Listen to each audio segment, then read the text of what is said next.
રાજ્યમાં હાલ બેવડી ઋતુનો અનુભવ થઈ રહ્યો છે। મોટા ભાગના જિલ્લાઓમાં તાપમાન સામાન્ય કરતાં નીચે નોંધાયું છે। રાજ્યનું સૌથી નીચું તાપમાન અમરેલીમાં નોંધાયું છે 13.2 ડિગ્રી, નલિયામાં 13.5 ડિગ્રી, કેશોદમાં 13.9 ડિગ્રી તાપમાન નોંધાયું, અમદાવાદમાં 16.5 ડિગ્રી, ગાંધીનગરમાં 14.5 ડિગ્રી તાપમાન નોંધાયું, ડીસામાં 15.8 ડિગ્રી અને વલ્લભ વિદ્યાનગરમાં 18 ડિગ્રી તાપમાન નોંધાયું, વડોદરામાં 15 ડિગ્રી, સુરતમાં 18.6 ડિગ્રી અને દમણમાં 18.6 ડિગ્રી તાપમાન, ભુજમાં 18.2 ડિગ્રી, કંડલામાં 15 ડિગ્રી તો ભાવનગરમાં 17.4 ડિગ્રી તાપમાન નોંધાયું, પોરબંદરમાં 16.3 ડિગ્રી, રાજકોટમાં 14.6 ડિગ્રી અને વિરાવળમાં 19.3 ડિગ્રી તાપમાન નોંધાયું, દીવમાં 16.5 ડિગ્રી, સુરેન્દ્રનગરમાં 17.6 ડિગ્રી અને મહુવામાં 15.6 ડિગ્રી તાપમાન નોંધાયું।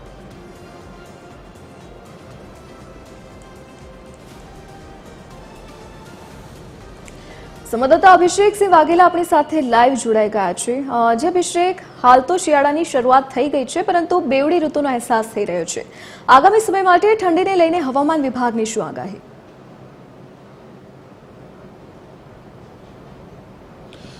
બિલકુલ ધરતી, વાત કરીએ તો જે છેલ્લા થોડા સમયથી આપણે વાત કરીએ તો વાતાવરણમાં મોટા ફેરફાર જે છે તે જોવા મળી રહ્યા છે। ખાસ કરીને વાત કરીએ તો જ્યારે પવનો પોતાની દિશા બદલતા હોય છે ત્યારે આ પ્રકારના ફેરફાર જે છે તે જોવા મળતા હોય છે।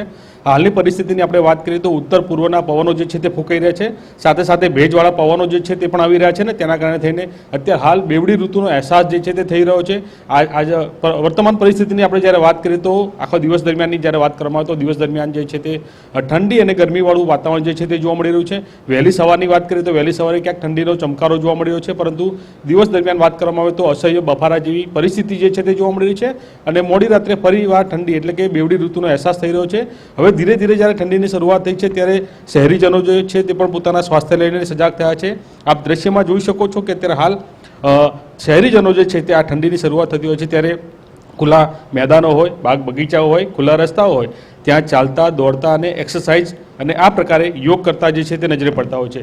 એટલે કે સૌથી મહત્વનું કહી શકાય કે જ્યારે જ્યારે ઠંડીની આ પ્રકારની શરૂઆત થતી હોય છે ત્યારે લોકો પણ પોતાના સ્વાસ્થ્ય લઈને સજાગ થતા હોય છે અને આ પ્રકારે કસરત જે છે તે કરતા હોય છે। ત્યારે કેટલાક શહેરીજનો છે, આપણે તેમની સાથે પણ વાત કરવાનો પ્રયત્ન કરીશું અને જાણીશું કે આ ઠંડીની જે શરૂઆત થઈ છે અને હવે કેવા પ્રકારનો આખો માહોલ જોવા મળી રહ્યો છે, કેમ કે જ્યારે જ્યારે આ પ્રકારે ઠંડીની શરૂઆત થતી હોય છે ત્યારે લોકો સ્વાસ્થ્ય લઈને સજાગ થતા હોય છે। શું કહેશો ઠંડીની? એકચ્યુઅલી શું છે, ઠંડીના દિવસમાં કે ગમે તે હોય 365 ડેઝ યોગ કરવું બહુ જરૂરી છે, ફ્લેક્સિબિલિટી વધે અને ખાસ કરીને ઠંડીની સિઝનમાં શું છે, આપણી ઇન્ડોરન્સ પાવર વધેલી હોય છે, એટલા માટે ઠંડીની સિઝનમાં બહુ એનો ઉપયોગ કરી લેવાનો। દરેક જણે યોગ કરવું જોઈએ। યોગ કરવાથી આપણી ફ્લેક્સિબિલિટી વધે છે, બ્લડ સર્ક્યુલેશન સારું થાય છે અને મેટાબોલિઝમ સારું થાય છે, ડાયજેસ્ટિવ સિસ્ટમ સારી થાય છે, મન શાંત થઈ જાય છે, આનંદ દિવસ જાય છે। એટલા માટે શું છે કે એક વસ્તુ યાદ રાખવાની કે સવારમાં વહેલા ઉઠી અહીંયા આવો, એકદમ સરસ મજાની વાતાવરણ હોય છે, એની મજા માણીએ તો બધા રોગોથી આપણે મુક્ત થઈ જઈએ। બિલકુલ, ઠંડીની શરૂઆત થતી હોય છે ત્યારે લોકો સ્વાસ્થ્ય લઈને સજાગ થતા હોય છે ત્યારે જોઈ શકાય છે કે અત્યારે હાલ આ દ્રશ્યમાં શહેરીજનો જે છે તે અલગ અલગ એક્સરસાઇઝ જે છે તે કરતા હોય છે। સાથે સાથે આપણે કેટલાક જે એક્સરસાઇઝ કરે છે, કસરત કરે છે, આપણે તેમની સાથે પણ વાત કરવાનો પ્રયત્ન કરીશું, જાણીશું કે તેમનું શું કહેવું છે। વહેલી સવારે ઉઠીને આવો છો, ખાસ કરીને વાત કરીએ ત્યારે ઠંડીની શરૂઆત થતી હોય છે, શું કહેશો અત્યારે લઈને? નમસ્તે મિત્રો, ભાઈઓ और બહેનો, મારું એટલું જ કહેવું છે કે યોગ અનિવાર્ય છે। દરરોજ સવારે યોગ કરવાથી આપણે અમર તો થઈ શકતા નથી, પરંતુ બાકી રહેલી જિંદગી સુંદર, રમણીય, સ્વસ્થ અને સ્ટ્રેસલેસ આપણે જીવી શકીએ છીએ। અને સરકાર પણ આપણને આ અનુસંધાનમાં દૈનિક નિઃશુલ્ક યોગ વર્ગ પણ ચાલુ કરી દીધા છે। બહુ જ એક્સરસાઇઝ આપણે ગવર્મેન્ટ કરી રહી છે, તો એમને સાથ અને સહકાર આપવો જોઈએ એવી મારી નમ્ર અપીલ છે। બિલકુલ, એટલે કે યોગ કરવા જોઈએ, એક્સરસાઇઝ બી કરવી જોઈએ, સાથે મહિલા પણ છે, આપણે તેમની સાથે પણ વાત કરીશું। શું કહેશો તમે? ઠંડીની શરૂઆત થઈ છે ને કસરત કરવા આવ્યા છો? ઠંડીની શરૂઆતમાં બધી નાની મોટી દરેક વ્યક્તિએ ખાસ કસરત કરવી જોઈએ, કારણ કે ઉનાળામાં આપણે કસરત કરવાથી થોડુંક થાકી વહી જવાય છે, શિયાળામાં એટલો થાક નથી લાગતો અને હેલ્થ માટે બહુ સારું છે। ભગવાન આયુષ્ય તો દરેકને જે પ્રમાણે આપવાનું એમ આપે છે, પણ તમારી હેલ્થ સારી રહે અને સુંદર રહે એટલે એ જ બહુ મહત્ત્વનું જરૂરી છે।